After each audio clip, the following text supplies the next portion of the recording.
مایا۔ بسم اللہ الرحمن الرحیم والصلاة والسلام علی رسولہ الکریم وعلی آلہ وصحبہ اجمعین۔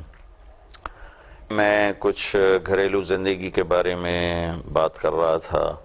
یہ اتنا لمبا چوڑا مضمون ہے کہ اگر اس پر سارا سال بھی بولا جائے تو اس میں گنجائش بھی موجود ہے اور اس کی ضرورت بھی موجود ہے۔ میں آج ڈاکٹر دلدار صاحب ہیں ہمارے بڑے مہربان، وہ کپنگ کرتے ہیں، حجامہ جو میرے نبی کا طریقہ علاج ہے، تو وہ ایک مہینہ سوئٹزرلینڈ میں بیٹھتے ہیں اور ایک مہینہ یہاں پاکستان میں بیٹھتے ہیں۔ تو آج میں وہاں گیا تھا کپنگ کرانے، تو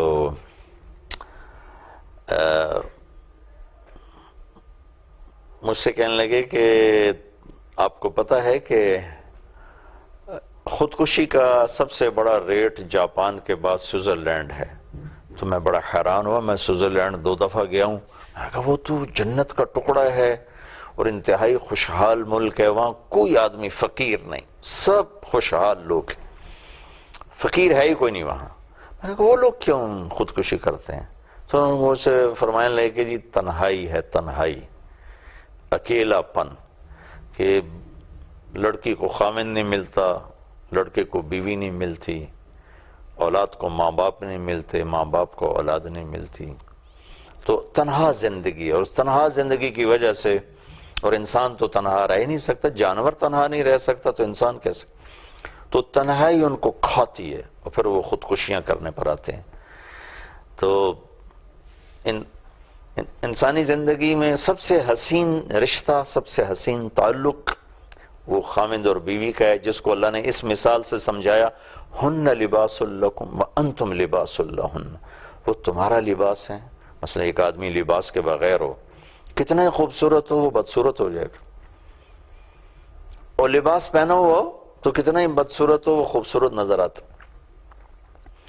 تو ہم ایک دوسرے کے لیے زیب و زینت ہیں۔ ایک مطلب تو یہ ہے کہ بیوی خامند کی زینت ہے، خامند بیوی کی زینت۔ دوسرا، ہن لباس لکم وانتم لباس لہن، یہ تمہارا لباس ہے، تم ان کے لباس ہو۔ آپ نے کبھی دیکھا کہ کوئی اپنا گریبان چاک کر رہا ہو، کوئی جان بوجھ کے اپنے کپڑے پر چائے گرا رہا ہو، ایک کینچی سے کاٹ رہا ہو؟ پاگل ہی یہ کام کر سکتا ہے، دانا سمجھدار۔ وہ تو کھانا کھاتے ہوئے آپ دیکھتے نہیں، وہ نیپکن رکھتے ہیں کہ بھئی کوئی وہ نہ گر پڑے، کوئی سالن کا قطرہ، کوئی روٹی کا ذرہ، کوئی ہڈی بوٹی میرے کپڑے کو داغدار نہ کر دے۔ اور کبھی غلطی سے کوئی داغ لگ جائے تو فوراً ہم دھونے کی کوشش کرتے ہیں، پھر ہم اپنے کپڑوں کے لیے الماریاں بنواتے ہیں، پھر ان کے لیے ہینگر بنواتے ہیں کہ اس میں سلوٹ نہ پڑے، شکن نہ پڑے، پریس کرواتے ہیں، پھر اس پر ڈیزائننگ کرتے ہیں، کیا کیا لاکھوں روپے کا ایک ایک جوڑا تیار ہو رہا ہے۔ تو دوسرا اشارہ اس میں یہ ہے کہ جیسے ایک مرد اپنے لباس کی حفاظت کرتا ہے تو بیوی تیرا لباس ہے، اس کی حفاظت کر، اور جیسے ایک عورت اپنے لباس کی حفاظت کرتی ہے تو خامن تیرا لباس ہے، اس کی حفاظت کر، اس کو داغدار ہونے سے بچا، اس کو کٹنے سے بچا، اس کو پھٹنے سے بچا۔ تو کرتے کے داغ تو یہ سالن ہے، چائے ہے، دنیا کے کینچی ہے کاٹنے کے لیے، اور جو بیوی لباس ہے یا جو خامن لباس ہے اس کو کاٹنے کے لیے زبان ہے، زبان کا تند اور تیز بول ہے، زبان کی شدت ہے، رویے کی سختی ہے، یہ دھبے ہیں، یہ داغ ہیں۔ اور جیسے میں اللہ پہ قربان جو اللہ کو پتہ تھا کہ یہ لگیں گے، تو جیسے ہمارے جسم پر داغ دھبے لگتے ہیں، کپڑے پر لگتے ہیں تو ہم پانی سے دھو لیتے ہیں، صابن سے دھو لیتے ہیں، تو ایسے ہی اگر آپس میں کبھی اونچ نیچ ہو جائے، کھٹ کھٹائیا پھٹ پھٹائیا، تو اس کے لیے معافی اللہ تعالیٰ نے صابن رکھا ہے۔ معاف کرنا یہ پانی ہے، معاف کر دینا یہ پانی ہے، اور ہدیہ ہدایہ تحفے تحائف دے کر اسے ختم کرنا یہ اس کا پانی ہے اور یہ اس کا صابن ہے۔ کبھی اونچ نیچ ہو جائے تو معافی مانگ لی جائے، منتیں کبھی نہ کروائی جائے۔ بعض مرد اپنی بیویوں سے اتنی منتیں کرواتے ہیں کہ ان کی عزت نفس تار تار ہو جاتی، وہ بیچاری آٹھ آنسو روتی ہے، اور زمین ان پہ تنگ ہو جاتی ہے، اور وہ میں نے ایویں لکیراں کھٹوا، میں نے رگڑے دیوڑے نہیں۔ یہ ہمارے پنجاب کا ماحول ہے، ہر جگہ کا ماحول ہے۔ میں 3 سال پہلے مری میں رمضان گزارا، تو وہاں کے جو مسجد، میں عصر کے بعد کوئی آدھا گھنٹہ اسی موضوع پر بیان کرتا تھا، اخلاقیات، معاشرت۔ تو امام مسجد کی بیگم آ گئی میری بیگم کے پاس کہ میں نے آپ کا شکریہ ادا کرنا ہے کہ یہ پہلا ہفتہ ہے میرے خامن نے مجھے مارا نہیں، میری پٹائی نہیں کی، ورنہ ہفتے میں ہر دوسرے تیسرے دن میری پٹائی ضرور ہوتی تھی۔ اور کوئی 2 ہفتے بعد امام صاحب خود مجھ سے کہنے لگے مولانا یہ باتیں زندگی میں کبھی نہیں سنی تھی، حالانکہ مصلی پہ کھڑا ہوتا ہوں۔ ہمارے تو دیس کا رواج ہے، ادھر پہاڑوں کی طرف کے تھے ایک علاقے کے، میں نام نہیں لیتا، کہ ہمارے دیس کا رواج ہے کہ پہلی رات بیوی کو 2 تھپڑ مارتے ہیں تاکہ ساری زندگی ڈر کے رہے۔ اور کہنے لگے کہ میرے بہنوئی نے میری بہن کا ایک دفعہ بازو توڑ دیا، ایک دفعہ پاؤں توڑ دیا۔ یہ سارا ہمارا ماحول ہے۔ زہ مقدر حضور حق سے سلام آیا، پیام آیا۔ ہن لباس لکم وانتم لباس لہن۔ آپ اس مثال کی خوبصورتی دیکھیں۔ میں تو جب بھی کبھی اس پر غور کرتا ہوں تو مجھے اس کا مزہ آتا ہے، اور اس کی میں حلاوت کو محسوس کرتا ہوں کہ لباس زینت کی چیز ہے۔ تو بیوی میرے لیے، میں بیوی کے لیے زینت کی چیز ہوں۔ میں لباس کو بچا کے رکھتا ہوں۔ ایسے میں اپنے بیوی کو اپنے غلط رویوں سے بچاؤں، اس کو کاٹنے سے بچاؤں، اس کو داغدار کرنے سے بچاؤں۔ بیوی میرے لیے یہی کرے کہ مجھے کاٹنے سے بچائے، مجھے داغدار کرنے سے بچائے۔ اور کبھی ایسا ہو جائے تو سوئی دھاگا موجود ہے، رفو کرنے موجود ہے، فوراً معاف کیا جائے، معافی مانگی جائے۔ اور میں آپ کے سامنے ہاتھ جوڑتا ہوں، جب کبھی کوئی معافی مانگنے آئے کبھی دیر نہ کرنا۔ الا تحبون ان یغفر اللہ لکم، اللہ تعالیٰ کہہ رہا ہے کہ تمہیں یہ پسند نہیں کہ میں تمہیں معاف کروں؟ جب تمہیں یہ پسند ہے کہ میں تمہیں معاف کروں تو مجھے یہ پسند ہے تم میرے بندوں کو معاف کرو۔ معاف کر دیا کر۔ بعضی ماؤں کو میں نے دیکھا، ان کے بچے سے کوئی بدتمیزی ہو گئی تو ان سے روٹھ جاتی ہیں اور ناراض ہو جاتی ہیں، ان سے بات چیت نہیں کرتی ہیں، وہ بچے منتیں کرتے ہیں۔ یہ میں ان ماؤں کی منت کرتا ہوں، والدین کی منت کرتا ہوں کہ اپنے بچوں پر بے شک آپ ناراض ہو لیں لیکن کبھی ان سے بات چیت بند نہ کریں۔ اس کا بہت بڑا نقصان دیکھا ہے، بہت بڑا نقصان دیکھا ہے۔ کبھی یہ بات چیت بند نہیں ہونے۔ ڈانٹ ڈپٹ تو زندگی کا حصہ ہے، لیکن ایسی ڈانٹ ڈپٹ نہ ہو جس سے بچہ اپنی بے عزتی اور ذلت محسوس کرے۔ اگر ڈانٹ ڈپٹ ایسی ہو کہ اسے اپنی غلطی کا احساس ہو جائے تو یہ تو مطلوب ہے، مقصود ہے۔ بچہ تو بالکل معصوم ہوتا، اسے پتہ ہی نہیں ہوتا میں نے کرنا کیا ہے، لیکن عام طور پر والدین ڈانٹ ڈپٹ ایسی شدید کر جاتے ہیں کہ بچے رد عمل کا شکار ہوتے ہیں، اپنی بے عزتی محسوس کرتے ہیں۔ تو اور لباس کیا کرتا ہے؟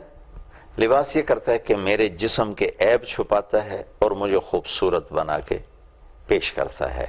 تو خامد اور بیوی کا اس تشبیہ میں ایک اور فریضہ جو بتلایا جا رہا ہے وہ کیا ہے کہ میں اپنی بیوی کی کمیاں چھپاؤں، اس کی خوبیاں واضح کروں۔ بیوی میرے لیے کیا کرے؟ وہ میری کمیاں چھپائے اور میری خوبیاں واضح کرے، میری کمیوں پر پردے ڈالے، میری خوبیاں بیان کرے۔ اور میں اپنی بیوی کے لیے کیا کروں؟ میں اس کی کمیوں کو چھپاؤں، پردے ڈالوں، اس کی خوبیوں کو واضح کروں۔ یہ لباس کے اندر ہی یہ سارے مطالب چھپے ہوئے ہیں۔ جیسے ہم لباس کو محفوظ کر کے رکھتے ہیں، ایسی ہر وقت اس رشتے کی حفاظت کرنا کہ یہ رشتہ، اس میں کوئی پھٹن نہ ہو، یہ رشتہ ٹوٹنے نہ پائے، اس میں نفرت نہ پیدا ہو۔ ایک مرتبہ حضرت ام سلمہ رضی اللہ تعالیٰ نے عرض کیا یا رسول اللہ، ایک عورت کے کئی نکاح ہو جاتے ہیں تو پھر آخرت میں وہ کس کے ساتھ ہوگی؟ تو اللہ کے نبی نے فرمایا ام سلمہ، اس کو اللہ تعالیٰ اختیار دے گا کہ تیری یہ 2 مردوں سے شادی ہوئی تھی یا 3 سے یا 4 سے تیری شادی ہوئی تھی، تو ان میں سے جو تجھے پسند ہے تو اسے اختیار کر لے۔ تو آپ نے فرمایا ام سلمہ، وہ خاتون جو سب سے زیادہ اس کے ساتھ اچھے اخلاق برتنے والا ہوگا وہ اسے اختیار کرے گی۔ پھر آپ نے فرمایا ام سلمہ، اچھے اخلاق دنیا اور آخرت کی ہر بھلائی لوٹ کے لے کے، تو میں یہ چند ایک باتیں اسی سلسلے میں میرے سامنے ذہن میں آئی تھی، وہ آپ سے شیئر کر رہا ہوں۔ اس رشتے کو خوبصورت بنائیں، نہ آپس کی کھٹ پٹ سے اس کو خراب کریں، نہ اپنے والدین کی دخل اندازی سے اسے خراب کریں۔ میرے اوپر میرے والدین کا حق ہے، میری ذمہ میں ان کی خدمت کروں، لیکن اتنا حق نہیں ہے کہ وہ میرے اور میری بیوی کے تعلق کو خراب کرنا شروع کر دیں۔ بچی پر اس کے والدین کا حق ہے، لیکن اتنا حق نہیں ہے کہ وہ اس بچی کے خامد اور اس کی زندگی کو خراب کرنا شروع کر دیں۔ اس سے ہم اپنے ایک دوسرے کے معاون اور مددگار بنیں، نفرتوں کو مٹانے والے بنیں، محبتوں کو پھیلانے والے بنیں۔ نفرتیں بڑھانا، محبتیں گھٹانا، یہ زوال شدہ قوموں کے اخلاق ہیں۔ محبتیں بڑھانا، نفرتیں گھٹانا، یہ عالی مقام قوموں کا کام ہے۔ اللہ تعالیٰ مجھے آپ کو اس پر آنے کی توفیق عطا فرمائے۔ اب میری بات سن کے کوئی بیوی یہ نہ کہے دیکھا اب مولوی صاحب کیا کہہ رہے تھے، اب تو خیال کر، اور خامند بیوی سے نہ کہے دیکھا مولوی صاحب کیا کہہ رہے تھے، اب تو میرا خیال کر۔ خود سوچیں کہ اب میں آج سے اپنے خامند کے لیے کیا کر سکتی ہوں کہ میں اس کے دل کو لے لوں، اس کی خوشیاں خرید لوں، اور خامند یہ سوچے کہ میں اپنی بیوی کے لیے کیا کر سکتا ہوں، میں اس کے دل کو لے لوں، اس کی خوشیاں خرید لوں۔ میرے نبی نے فرمایا جب تم میں سے کوئی واپس آئے سفر سے تو اپنی بیوی کے لیے ضرور کوئی تحفہ لے کر آئے، اور کچھ نہیں تو کوئی پتھر ہی اٹھا کے لے آئے، مارنے کے لیے نہیں، تحفہ دینے کے لیے۔ بھائی کچھ نہیں جیب میں، چلو کوئی خوبصورت پتھر نظر آئے گا، میں بیگم تیرے لیے پتھر کا تحفہ لے کر آؤں، کہ ہدیہ تہادوا تحابوا، کہ میرے نبی کا فرمان ہے ہدیہ دو، اس سے محبت بڑھتی ہے، اس سے دل آدمی جیت لیتا ہے۔ تو اور ایسے ہی ایک اور چیز آخری میں اپنی بات ختم کرتا ہوں، انشاءاللہ کچھ اور باتیں ذہن میں آئیں گی تو بعد میں کہوں گا۔ اپنے گھر سے طنز کو ختم کر دیں، تانے کو ختم کر دیں۔ یہ اللہ کی قسم یہ آگ لگا دینے والی چیز ہے، طنز اور تانا۔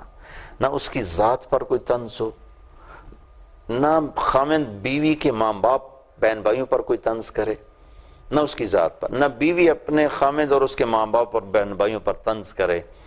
اس سے میں نے بڑے بڑے گھر اجڑتے دیکھے ہیں، اور اجاڑنے والی بھی یہی ہے اور آباد کرنے والی بھی یہی ہے۔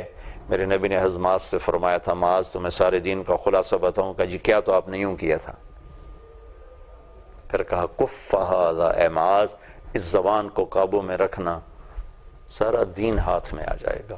اللہ مجھے آپ کو عمل کی توفیق بخشے۔ السلام علیکم۔